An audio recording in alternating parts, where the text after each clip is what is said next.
بسم الله الرحمن الرحيم. waxaa maanta halkan ku soo gabagaboobay shir socday 2 maalmood kaasoo ay soo qabanqaabisay dawladda bulshada rayidka ee Soonsa kana soo qayb galeen xubno ka tirsan bulshada rayidka Soomaaliyeed oo ka kooban dawladaha aan dawliga ahayn ee ka tirsan maamul goboleedyada qaarkood, odayaasha dhaqanka, haweenka, dhalinyarada iyo aqoon-yahankaba. labada maalmood ee shirka halkan socday waxaa looga hadlayay oo loogu munaashaqoonayay khilaafaadka siyaasadeed ee hareereeyay doorashooyinka dalka, kaas oo muddo soo taagnaa. bulshada rayidkuna door kala duwan ka soo qaadatay intii uu khilaafkan socday. maantana aanu isku keennay talooyinka kala duwanaa iyo soo jeedmihii kala duwanaa ay soo jeediyeen mucaaradka iyo dowladdaba ee la xiriira nidaamka doorashada. shirka oo aad loogu lafaguray kala duwanaanshaha iyo meelaha isaga mid yihiin iyo meelaha hadda ka maqanba ayaa gunaanadkiisii waxaa laga soo saaray war-saxaafadeed ku aadan aragtida bulshada rayidka ee ku qatanta sidii xal loogu heli lahaa khilaafaadka siyaasadeed ee hareeraya doorashooyinka.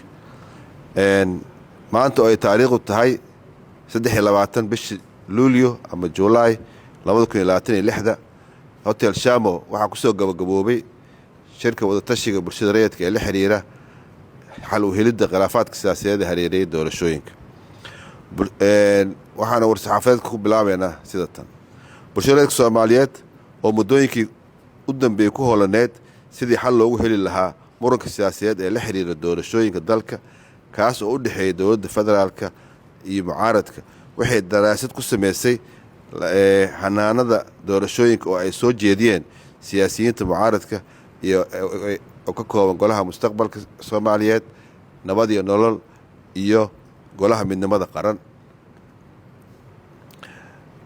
wadatashiyo iyo xiriiro kala duwan oo ay bulshada rayidku la sameysay qaar ka mid ah hogaamiyaasha bulshada rayidka waxay soo jeediyeen in la helo ama ay u soo jeediyeen siyaasiyiinta in la helo hanaan doorasho kumeel gaar ah oo ku salaysan deegaan doorasho lagu heshiiyey iyo xisbiyo, iyadoo codbixiyaashu ay si toos ah u dooranayaan musharaxiinta u tartamaya kuraasta golaha shacabka, halkii ay keliya uga codeyn lahaayeen xisbiyo siyaasadeed oo soo diyaariyay. inta lagu guda jiro marxaladda kala guurka waa in la sameeyaa damaanado kumeel gaar ah oo xaqiijinayo matalaad loo dhan yahay si loogu hortago in bulshooyin ama kooxo gaar ahi damaanad in laga reebay dareemaan in laga reebay geedi socodka siyaasadeed. sidoo kale bulshada rayidka waxay soo jeedinaysaa in hanaanka doorashada lagu saleeyo qodobada soo socota oo u noqonayo tiirarka ama mabaadi'da la rabo in la raaco. 1. xaqiijinta ka qaybgal wax ku ool ah oo dowlad goboleedyada ku yeeshaan hirgelinta geedi socodka doorashooyinka oo ay ku jirto isku dabaridka iyo xaqiijinta amniga doorashada. 2. hanaan madax bannaan oo lagu kalsoonaan karo laguna xalliyo cabashooyinka iyo khilaafaadka doorashada ka dhasha. 3.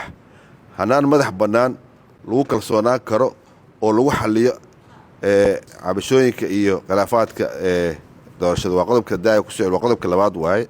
qodobka saddexaad, habraacyo hufan la isla ogol yahay oo lagu maamulayo diiwaangelinta codbixiyaasha, codbixinta, tirinta codadka iyo ku dhawaaqista natiijooyinka.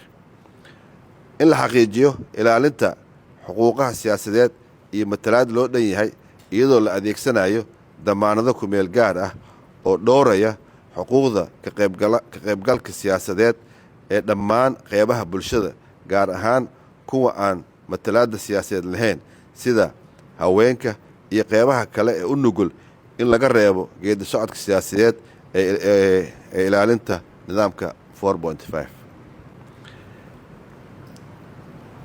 5.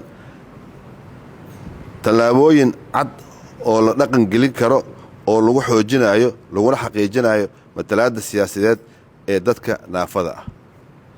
qodobka u dambeeya oo ah in la helo korjoogteen caalami ah iyo mid gudaha ah taa oo ay fulin doonaan xubnaha bulshada rayidka.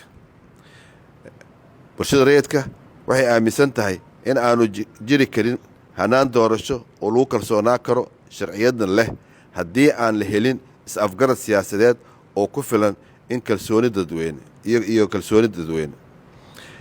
awoodda iyo sharciyada doorashada kuma xirna oo keliya qaabka farsamo ee la adeegsanayo, balse waxay si weyn ugu xiran yihiin heerka heshiiska siyaasadeed iyo kalsoonida ay bulshada Soomaaliyeed ku qabto geedi socodka doorashooyinkaas. sidaas darteed qaab dhismeedka doorashooyinka waa in lagu saleeyaa heshiis siyaasadeed oo la wada leeyahay kaas oo dhex mara dowladda federaalka Soomaaliyeed, dowladaha xubnaha ka dowladda federaalka iyo daneeyaasha siyaasadeed ee mucaaradka, iyadoo bulshada rayidka Soomaaliyeedna ay door muuqda ku yeelanayso sidii goobjoog u noqon lahayd fududeynta wadahadallada iyo la socodka hirgelinta heshiisyada.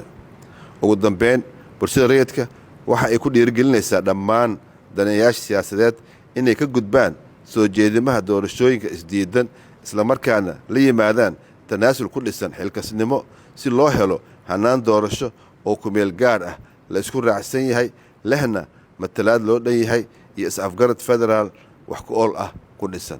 wabillahi tawfiiq. wassalaamu calaykum waraxmatullaahi wabarakaatu.